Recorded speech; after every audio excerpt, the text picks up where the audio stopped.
Hey guys, it's Casey. Welcome back to my channel. Today we are working on a 10 by 10 canvas. It's just a gessoed canvas. We're working with Purely Pigments Tiki Torch. It's a beautiful red pink, poppy red, sky blue, pyro red from Joe Sonia, and M grams dioxazine violet. And we got this beautiful brulee and gold. So I've got all these colors, and this is black. It was Amsterdam oxide black.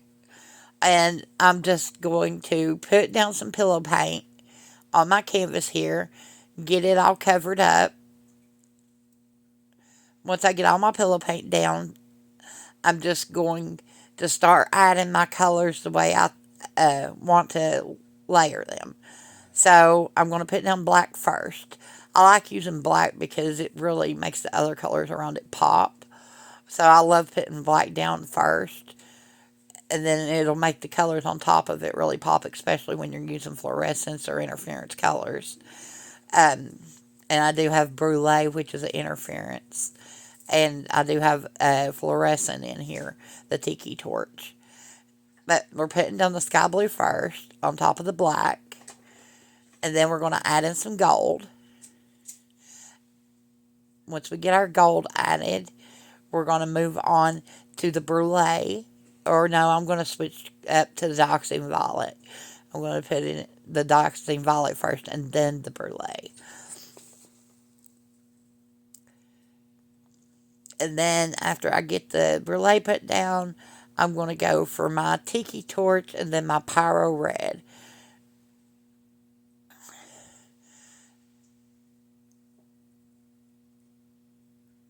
And I love, oh yeah, and I forgot about the poppy red. I'm going to put the poppy red down and then the pyro red. I love the pyro red, guys. The Josonia Pyro Red is a true red, in your face red. Beautiful color. You can see I've used a lot of it. My cup's almost empty here. Okay, after I get all that down, I'm going to put down my white cell activator. I am working with a house paint recipe. I'm using the Valspar Ultra. And my Valspar Ultra and my I think I used minwax in this recipe. Minwax triple thick polyurethane. And I don't like the recipe. It makes my paints too thick. The minwax is just not for me. It does thicken up your paint. Uh, I usually use bare polyurethane in high gloss or gloss. And it works best. I love it. I'm going back to it as soon as I get the funds to buy me some. You know, the house paint recipe is rather expensive to work with if you get the high-end products. I have a cheaper recipe I'm going to go back to using for the house paint recipe, and it works beautifully as well. I'll show it to you once I get the products. Right now, I'm just trying to build my products back up where I've been doing resin for so long. I'm getting back on fluid art, and I'm loving my journey right now. I'm really excited about it.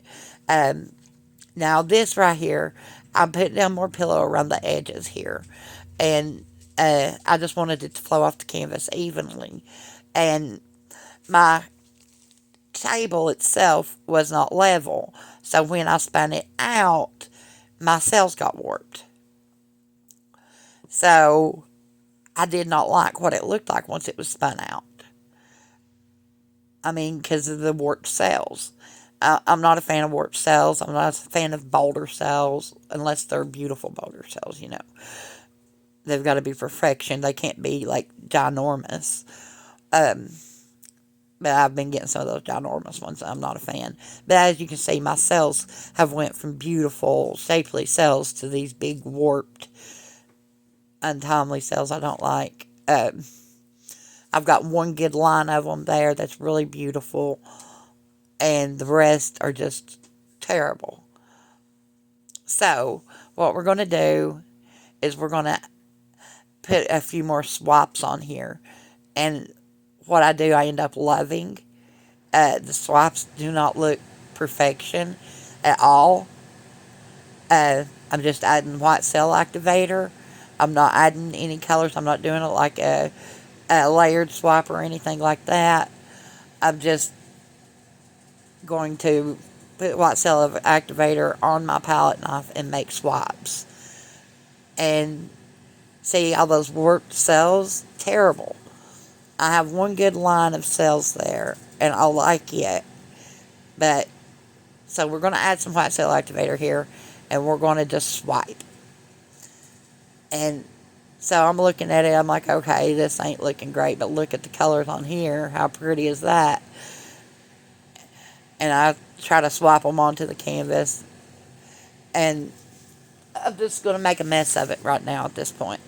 I'm just going to start adding swipes over and over, trying to cover up the parts that I'm not a fan of. And like I said, what I do here, I end up loving. I figured I was going to end up having to let this canvas dry and re-pour over top of it, but I end up loving it. So it's just a matter of playing with it and getting something that I like out of it. And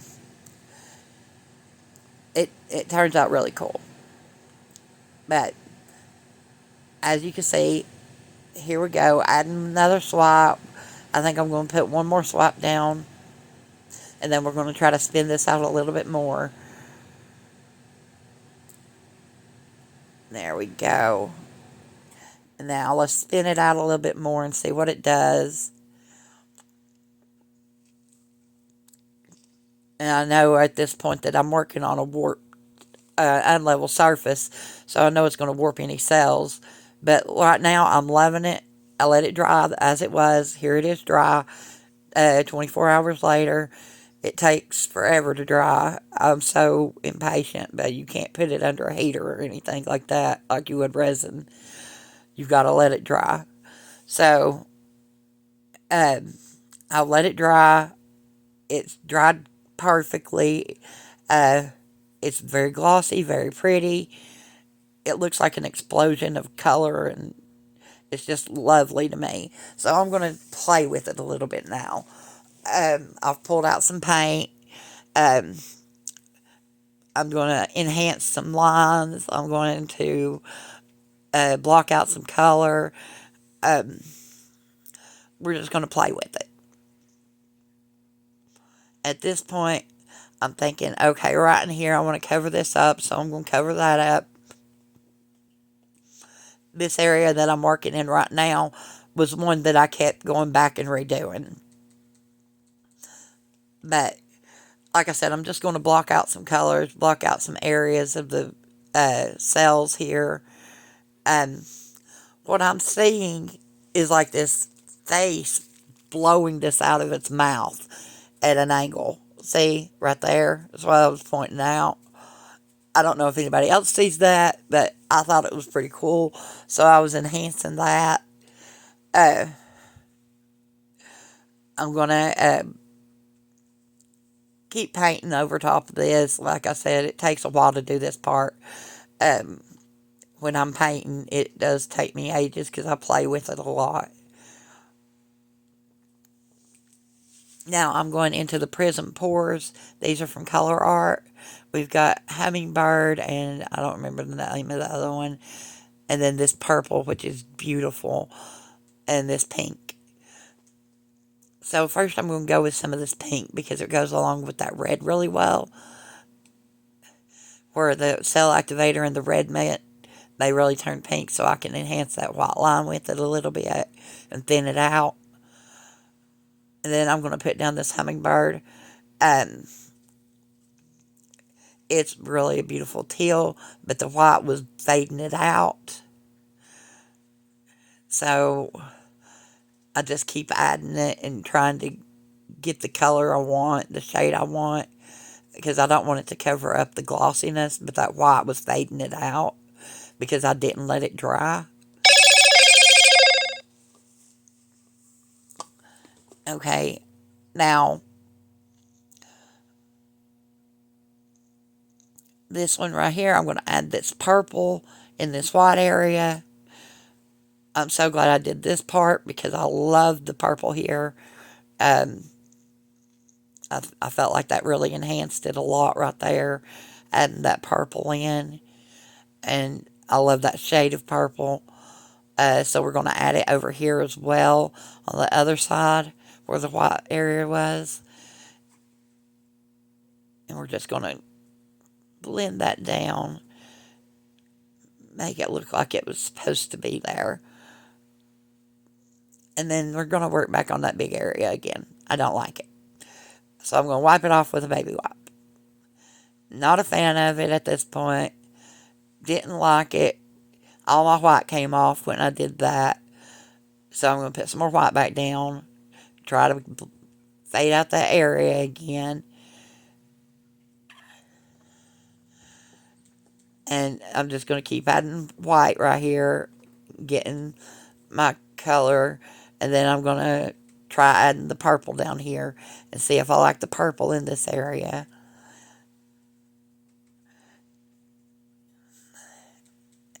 And right now, I'm looking at it. I'm like, I'm going to try the purple. I'm going to see if I like the purple here.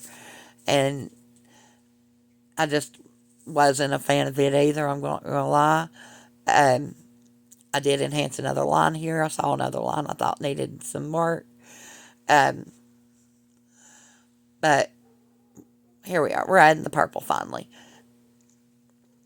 And like I said, it's blending into the white, and it's getting rid of all that sparkle and all that yumminess of that color. And it's really fading it out into like a really pale violet. And I wasn't a fan of it. So guess what Casey does? Casey grabs a baby wipe and she cleans that off again. And I'm going to end up grabbing the baby wipe, cleaning that off, and then I'm going to paint it white again. And that's where I'm going to leave it. I like it with the white, and I know I like it with the white. So that's where I end up landing, is leaving it white. Because I do like the purple. I could let it dry and put the dark purple back down, but I liked it white. I didn't like it blocked out with any other color than the white. Every time I added a color, I was just not a fan. You guys tell me what you like. Do you think I should add another color now that the white's dried? Um, Now that I've got a good white layer down and let it dry, should I add another color there? What color should I add? Or should I just let it be? Because I love it right now. I love the way this looks. I love everything about this piece. You know, it didn't turn out as what I was going for, but it's still awesome. I love this piece. So we're going to put a second layer of the purple over top of this just to brighten that up a little bit more. And then that's it. That's all we're going to do. We're just going to highlight these areas and call it quits. Because look at that. Look how beautiful that purple is. And that purple really highlighted this area. Okay, so here it is, finished piece. I may put resin over top of this because I do love it. If you think I should color that white area another color, you let me know. You all have a wonderful day. Thank you for joining me. Happy Friday, guys.